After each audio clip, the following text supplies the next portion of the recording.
Cuba, miedo a los bancos antes del día cero. Entre otras noticias, destituyen a presidenta de CDR que denunció el estado de su vivienda. ¿Cómo están, amigos? Bienvenidos a Noticias Importantes. Comenzamos.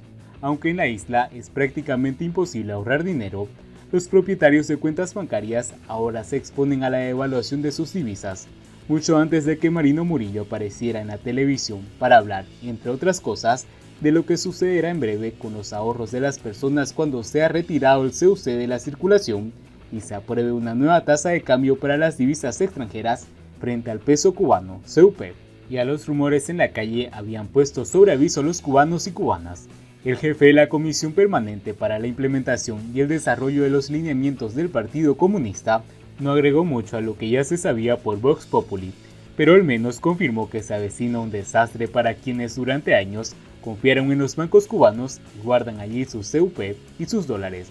En breve muchas personas verán cómo los montos que ahorraron se convertirán prácticamente en calderillas cuando los precios comiencen a remontar sin freno, una vez que los salarios y pensiones suban sin respaldo en la producción y sin importar cuánto hagan por taparlos desde el gobierno, teniendo en cuenta que ha sido, es y será el mercado negro en el cual participa más del 90% de los cubanos de manera directa o indirecta, quien continuará marcando las pautas en tal sentido. Previendo lo que está a punto de suceder, algunas personas han preferido retener sus dólares y euros en casa, mientras otros se deshacen de ellos a toda velocidad, en tanto no se hace pública la tasa oficial, aunque se rumorea que sobrepasará los 30 CUP, a pesar que, durante la comparecencia televisiva, el llamado zar de las finanzas en Cuba usó como ejemplo una tasa hipotética de 20 CUP por $1, una estrategia que según funcionarios del Banco Central de Cuba pudiera haber buscado introducir que las personas, por temor a una devaluación con respecto a la tasa del mercado informal, acudiera velozmente a deshacerse de los dólares. De hecho ha funcionado. Tan solo entre jueves y viernes de esta semana se solicitaron alrededor de 2.000 tarjetas más con respecto a los mismos días de la semana anterior, tan solo en La Habana. La gente se apresuró a solicitar las tarjetas en MLC y depositaron en ellas muchos de los que aún no lo habían hecho y tenían ya una. Eso tan solo en los últimos 3 días. Es notable el efecto que tuvo la intervención de Murillo, apunta uno de los funcionarios entrevistados en condición de anonimato. Después de la intervención, al instante, la tasa del dólar en el mercado informal bajó de 1,60 que ya estaba a 1,50, 1,45, 1,35, casi caída libre. Pero eso puede ser un efecto en breve y esta semana quizás vuelva a pasar los 1,60 porque el problema es que no hay y la gente está comprando para en cuanto abran las fronteras salir, sacar el dinero de Cuba, previendo lo que pasará, señala otro funcionario consultado al respecto. Y más adelante, interrogado específicamente sobre el ejemplo de la tasa de cambio usado por Murillo, concluyó: una tasa de 20 por 1 evidentemente no es real, fue el ejemplo usado, pero detrás de eso sin dudas había una intención para dar un manotazo sobre el tablero, enviarle un mensaje a la gente para que se deshaga de sus dólares rápidos, no importa si corre a cambiarlos en el banco o en el mercado negro.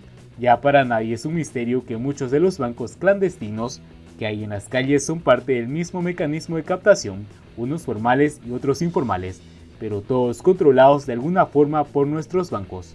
Alarmados por lo que se anuncia con demasiado misterio, muchos han optado por cerrar las cuentas o sacar el dinero debajo del colchón, previendo una caída de la tasa oficial del cambio para finales de año.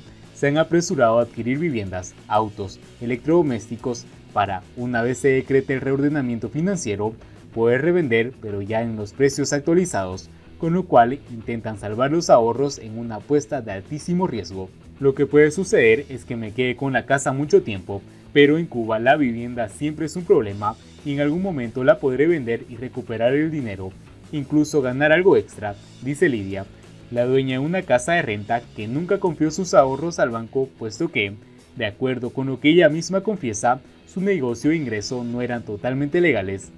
Yo saqué todo lo que tenía en el banco, entre mi marido y yo juntamos 45,000 pesos, unos 1.800 CUC al cambio actual, que era para comprar una moto, pero si ahora en noviembre o diciembre empiezan con lo de la moneda, ya eso no nos iba a servir ni para una bicicleta de las malas.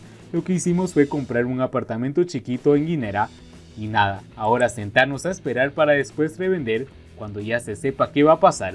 así no perdemos nuestro dinero, comenta Mercedes, una empleada estatal de comercio que llevaba más de 5 años ahorrando su paga mensual y las propinas recibidas, una verdadera proeza en Cuba, donde los salarios rara vez superan el $0,5 diario en el contexto donde el propio gobierno ha calculado una canasta básica per cápita sobre los $2 al día, de acuerdo con la información última ofrecida por Marino Murillo en su intervención.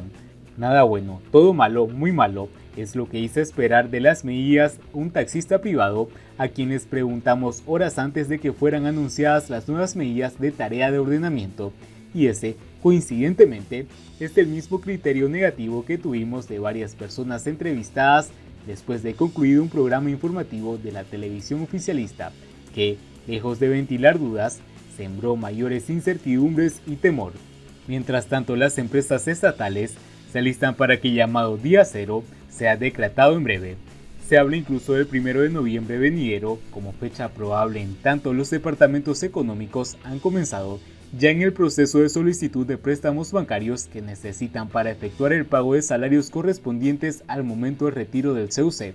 De acuerdo con las fuentes consultadas en varias empresas estatales, a cada trabajador se le extendería, junto con su salario habitual, un pago extra sobre los 1,000 pesos cubanos, una cantidad que adeudaría y que más adelante se le reduciría el salario que finalmente determine pagar, según el tipo de la entidad. Una ayuda que busca compensar los fondos deprimidos de una decena de miles de empresas improductivas que abundan en los predios estatales, pero en realidad será un regalo envenenado para los ingenuos que todavía piensan que más salario en Cuba, un país atascado en la peor crisis de su historia, se traducirá en mejor vida. Siguiendo con las noticias, destituyen a presidenta de CDR que denunció el estado de su vivienda. La falta señalada por la anciana de 73 años fue haber reclamado atención de las instituciones gubernamentales ante el peligro de derrumbe de su vivienda. Clara Carballo, presidenta del Comité de Defensa de la Revolución, CDR, que denunció a la prensa independiente el deterioro de su vivienda, fue excomulgada de la organización comunista a la que se incorporó desde los 13 años. El linchamiento político de la expresidenta cederista comenzó 3 días después de que publicara su denuncia.